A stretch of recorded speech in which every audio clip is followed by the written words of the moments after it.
সবুজ নগরী গড়ার প্রত্যয়ে ঢাকা দক্ষিণ সিটি কর্পোরেশনে বৃক্ষরোপণ কর্মসূচির উদ্বোধন করেছেন প্রশাসক মোহাম্মদ আব্দুস সালাম। আজ সকালে রাজধানীর গুলিস্তানের শহীদ মতিউর রহমান পার্কে আগামী ৫ বছরে দেশজুড়ে ২৫ কোটি বৃক্ষরোপণের লক্ষ্য নিয়ে শুরু হওয়া জাতীয় বৃক্ষরোপণ কর্মসূচি ২০২৬-এর উদ্বোধন করা হয়।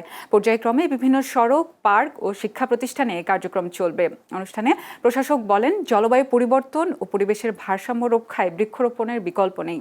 নগরায়নের চাপে কমতে থাকা সবুজের পরিমাণ বাড়াতে এবং ভবিষ্যৎ প্রজন্মের জন্য একটি সুস্থ, পরিচ্ছন্ন ও বাসযোগ্য টেকসই নগরী গড়ে তুলতে তিনি নাগরিকদের ব্যাপক হারে গাছ লাগানো ও পরিচর্যার আহ্বান জানান। আমরা খালি জায়গায়, ছাদ কিংবা বারান্দায় আজই অন্তত আমি বলবো যে আপনারা একটা গাছ লাগান। একটা গাছ যদি আমরা এই লড়াইয়ে না জিতি, আমরা ডেঙ্গুকে কাবু করতে পারবো না, আমরা শহরকে পরিচ্ছন্ন রাখতে পারবো না।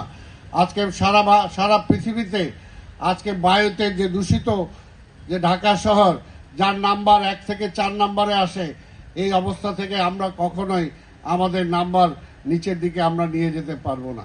সেটার জন্য দরকার সবার সহযোগিতা।